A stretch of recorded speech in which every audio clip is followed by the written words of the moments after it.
धोबी चमारों के लिए हुए पैसे से भगवान को भोग नहीं लगेगा, जो प्रसादी बनेगी वो भी अपवित्र हो जाएगी। मैं धन्यवाद देना चाहता हूं राजस्थान के नागर समाज के उन लोगों का जिन्होंने दलित समाज के लोगों को यह बता दिया है कि कंफ्यूजन में मत रहना। इस तथाकथित हिंदू धर्म में तुम्हारी हैसियत में कोई बदलाव नहीं हो पाया है, इसलिए राम मंदिर को लेकर उत्साहित मत होना।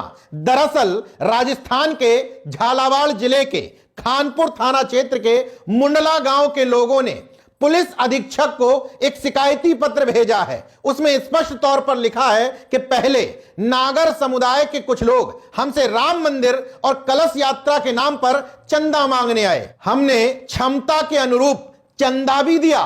बाद में वही लोग दोबारा हमारी बस्तियों में लौट करके आए और हमारे चंदे की रकम लौटाते हुए बोले, धोबी चमारों से लिए हुए पैसों से भगवान को भोग नहीं लगेगा, जो प्रसादी बनेगी वो भी अपवित्र हो जाएगी। मैं धन्यवाद देना चाहता हूं नागर समाज के लोगों को कि कम से कम उन्होंने सच्चाई तो बयां की। वैसे दलित समाज काफी हद तक जागरूक है, लेकिन उनमें भी धर्मांधता कम नहीं है। तो जो धर्मांध हो रहे थे उनको यह संकेत देने की कोशिश की है कि अभी भी उस राम मंदिर में अपनी हैसियत समझ करके जाना।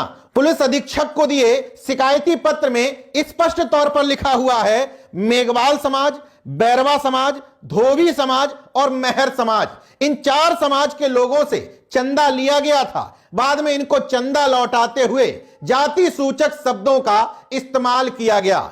मतलब जो हिंदू बनने की ओर अग्रसर थे उनको यह संकेत और संदेश देने की कोशिश की गई है कि धर्म के दरवाजे तुम्हारे लिए अभी भी खुले नहीं हैं। हालांकि नेशनल जनमत उन तथाकथित राम भक्तों से भी अनुरोध करता है कि यही बात जो आपने इन दलित समुदाय के लोगों को समझाने की कोशिश की है, वही मंदिर में बैठे हुए पुजारियों मठाधीशों को भी जाकर समझा दीजिए कि इन जातियों से पैसे नहीं लेना है, क्योंकि इन जातियों से जो पैसे दान पेटिका में डलवाए जाते हैं उससे आपके पत्थर के भगवान अपवित्र हो जाते हैं। अगर इनको हिस्सेदारी नहीं देनी है, सम्मान नहीं देना है, तो ये ड्रामेबाजी क्यों?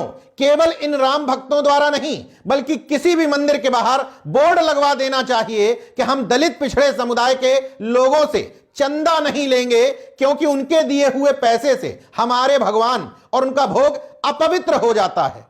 बहरहाल इस तरह की खबरें जब सामने आती हैं तो नेशनल जनमत को इस तरह के तथाकथित पीड़ितों से कोई सहानुभूति नहीं होती है, जो बताते हैं कि हम मंदिर में घुसने की कोशिश कर रहे थे, हमें पीट दिया गया, भगा दिया गया, अपमानित कर दिया गया। तुम वहां करने ही क्या गए थे?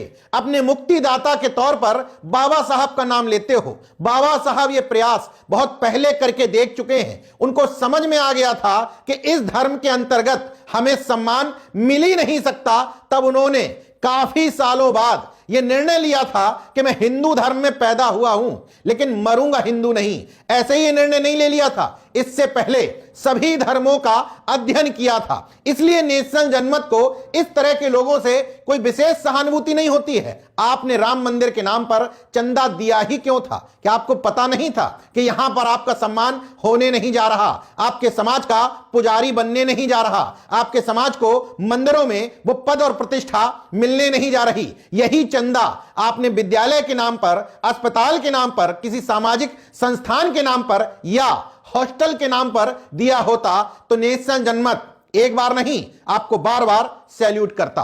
हालांकि इतना जरूर कहूंगा कि इस तरह की खबरें जब सामने आती हैं तो धर्म की चाशनी में लिपटे पड़े धार्मिक मतांधों को जोर का झटका जोर से लगता जरूर है।